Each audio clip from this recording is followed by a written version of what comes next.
Hai guys, jadi hari ini spesial banget karena aku mau pergi ke salah satu museum di Jakarta Barat.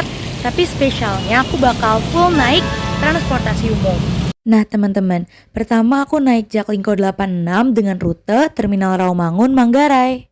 Naik Jak 86, teman-teman turun di halte Plaza Stasiun Manggarai, kemudian masuk belok ke arah kanan, terus mengikuti jalan sampai bertemu di pintu timur Stasiun Manggarai. Oke teman-teman, sekarang aku udah sampai di Stasiun Manggarai.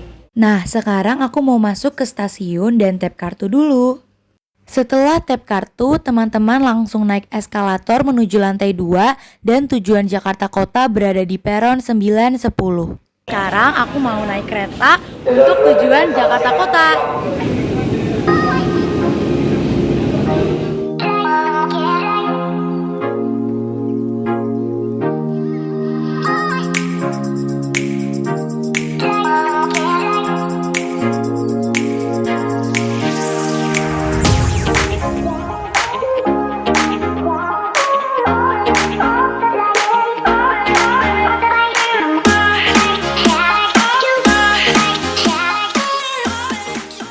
Guys, sekarang aku udah sampai di Museum Sejarah Jakarta, atau mungkin teman-teman lebih kenal dengan yang namanya Museum Fathahillah yang ada di Kota Tua. Nah, aku akan mengeksplor Museum Sejarah Jakarta. Ada apa aja sih di dalamnya, sejarahnya, dan juga hubungannya dengan perlawanan di masa kolonialisme. Sekarang spesial banget, kenapa? Karena aku pakai baju, kalau teman-teman lihat, pakai baju adat. Jadi ini bentuk cara aku untuk melestarikan budaya di Indonesia, yaitu pakai kebaya, dan aku juga pakai songket kayak gitu teman-teman. Jadi keep on watching ya, semoga teman-teman nonton video ini enjoy dan juga dapetin insight-insight baru. Oke, check it out. Nah, ini daftar harga tiket masuknya, kalian bisa lihat. Dan kalau misalnya kalian bawa kartu pelajar, bisa dapet diskon loh. Oke teman-teman, jadi di Museum Kota Tua ini atau Museum Fathahillah ya, teman-teman boleh ikut aku. Jadi aku menemukan ini. Kalau misalnya teman-teman tahu di bab 1 itu kita udah belajar mengenai jalur rempah. Dan ini ada contoh rempah-rempahnya, ada biji pala, kemudian ada juga cengkeh. Tapi kita sayangnya gak bisa masuk ke dalam karena ada garis merah ini. Jadi boleh dilihat aja Batavia Winkle. Did you know guys, kalau Museum Sejarah Jakarta diresmikan oleh Bapak Ali Sadikin pada tanggal 30 Maret 1974.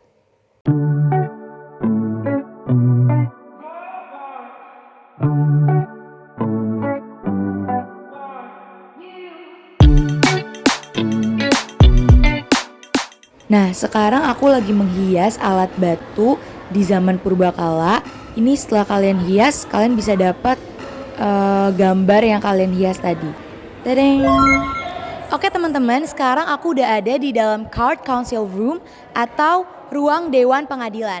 Kalau teman-teman tahu, sebelum diresmikan menjadi museum, bangunan ini merupakan Balai Kota Kolonial Belanda, atau dalam bahasa Belanda itu adalah Stadhuis van Batavia.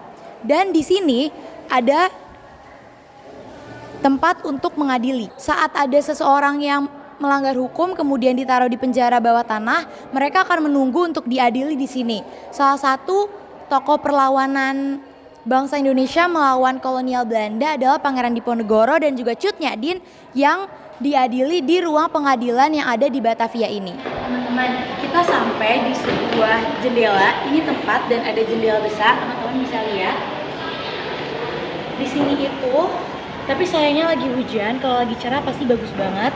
Tapi hujan ini mendukung dengan sedihnya kisah yang bakal teman-teman dengerin. Kenapa? Karena di tempat ini, di tempat aku berdiri, para jenderal kolonial Belanda itu menonton bagaimana penduduk pribumi itu diberi hukuman mati, digantung, disiksa.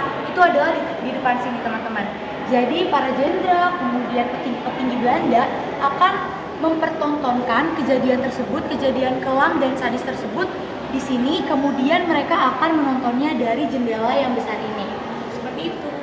Oke teman-teman, selanjutnya di belakang aku ini ada lukisan yang dilukis oleh Bapak Sujojono yang diminta oleh gubernur pertama kita yaitu Bapak Ali Sadikin. Jadi beliau Bapak Ali Sadikin itu meminta S. Sujojono untuk melukiskan bagaimana perang Kerajaan Mataram atau Sultan Agung melawan VOC pada saat itu. Nah, yang teman-teman perlu ketahui bahwa VOC dan Kerajaan Mataram itu sempat memiliki hubungan yang baik, teman-teman. Jadi mereka saling berdiplomasi gitu, mengirimkan perwakilan untuk diplomasi. Tapi berangsur-angsur hubungan ini menjadi tidak harmonis. Kenapa? Karena pada saat itu Sultan Agung ingin memperluas Kerajaan Mataram ke bagian Jawa bagian barat dengan bantuan VOC. Jadi mau menyerang Surabaya dengan bantuan VOC, tapi VOC menolak, teman-teman. Kemudian faktor lain yang membuat hubungan mereka jadi tidak harmonis juga karena saat pusat VOC, pusat pemerintahan VOC dari Ambon pindah ke Jakarta atau Batavia, itu menghalangi atau menghambat gitu, teman-teman. Menghambat saat Kerajaan Mataram ingin melakukan perdagangan ke Malaka. Seperti yang teman-teman bisa lihat di halaman 24 buku sejarah kita, yaitu periode sebelum abad ke-19, di mana VOC itu, kehadiran VOC di Batavia itu seringkali menghalangi kapal dari Mataram yang akan melakukan perdagangan ke Malaka. Hal ini tuh jadi dorongan yang kuat buat Sultan Agung itu mengusir VOC dari tanah Jawa. Lukisan ini tuh terbagi menjadi 3 bagian. Ayo kita jelaskan dulu bagian yang pertama. Di sini, nah teman-teman bisa lihat secara dekat kalau misalnya ada Sultan Agung. Jadi Sultan Agung itu yang ini, yang lagi duduk dan mereka sedang melakukan upacara seban. Upacara seban itu apa sih? Upacara seban itu adalah pertemuan keluarga kerajaan untuk membahas hal-hal yang penting. Nah di sini itu mereka sedang membahas strategi-strategi apa yang akan mereka lakukan untuk menyerang VOC pada tahun 1628. Seperti itu, teman-teman. Oke, teman-teman, selanjutnya kita akan masuk ke bagian gambar kedua dari lukisan ini yang digambar oleh S. Sujojono. Jadi di gambar kedua ini adalah menunjukkan perlawanan Sultan Agung dan prajuritnya Kerajaan Mataram melawan VOC. Jadi perlawanan Sultan Agung atau penyerangan pertama itu ada pada tahun 1628. Dan naasnya, selain mereka kalah, mereka juga harus kehilangan 1.000 prajuritnya, seperti itu. Teman-teman, kemudian penyerbuan yang kedua itu pada tahun 1629, tepatnya di bulan Agustus sampai Oktober, Sultan Agung kembali menyerang VOC di Batavia. Namun naasnya, dan harus terulang lagi kalau misalnya Sultan Agung dan Kerajaan Mataram beserta prajuritnya ini harus mengalami kekalahan.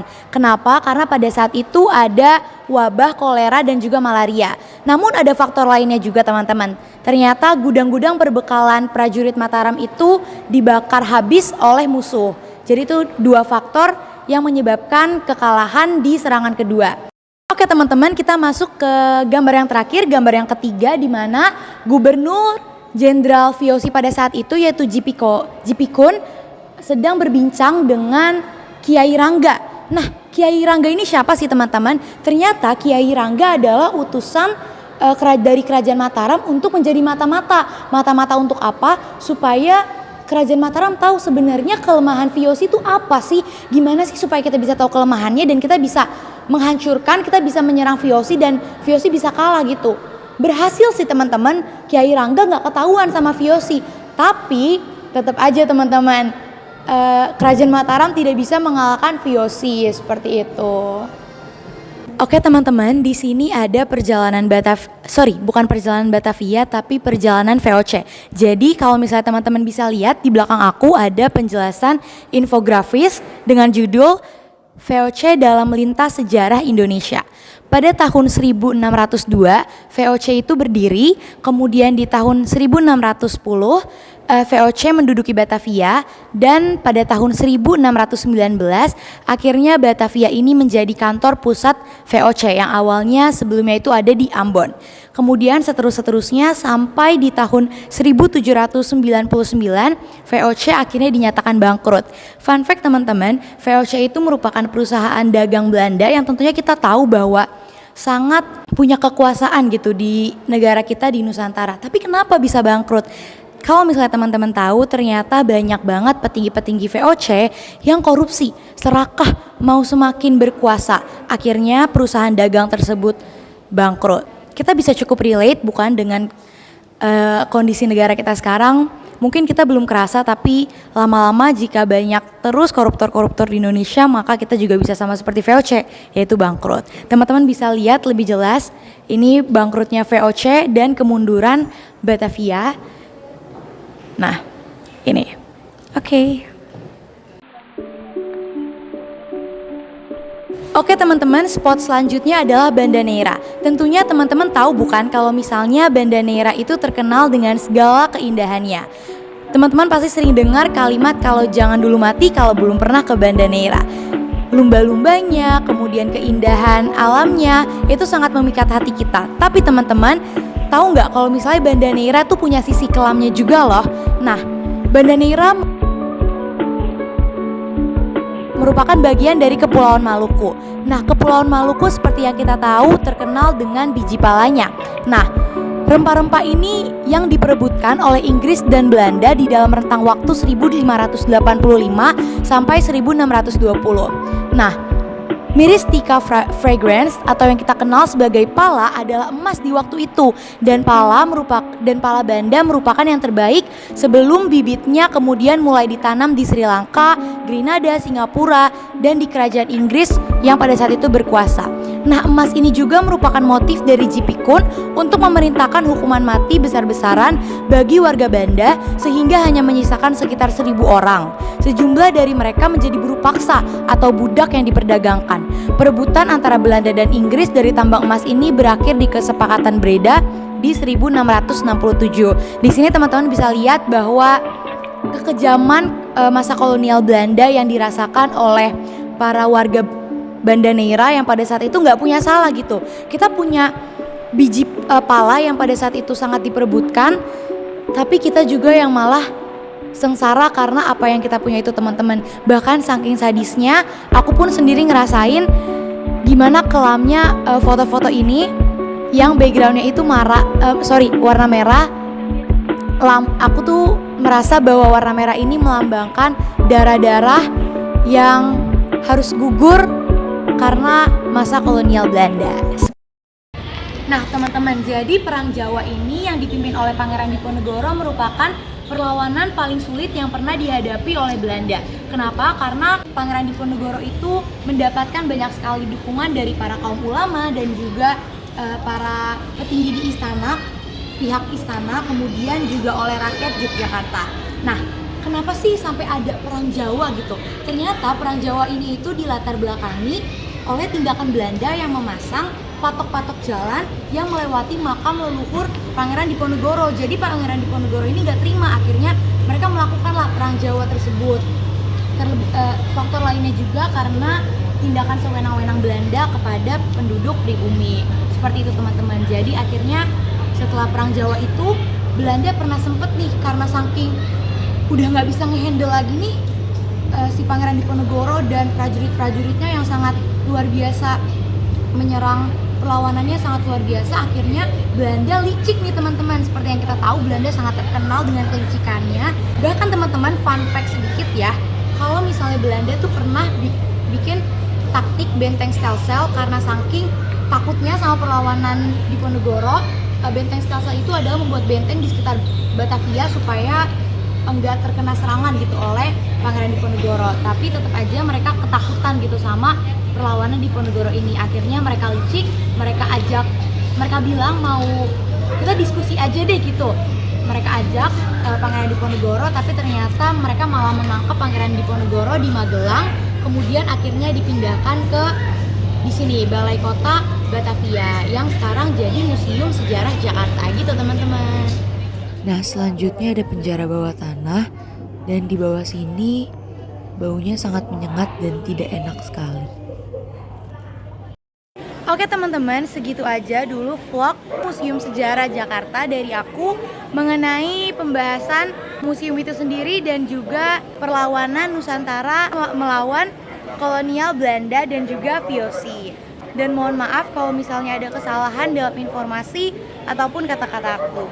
Sebelum closing, aku mau ajak teman-teman untuk datang ke Museum Sejarah Jakarta yang ada di Kota Tua di Jakarta Barat. Dengan transportasi yang mudah, nggak ada alasan deh buat kita nggak mengunjungi museum yang bisa kita jangkau. Gitu teman-teman, apalagi banyak banget pengetahuan-pengetahuan yang bisa kita pelajari di museum ini. See you next video. Bye-bye.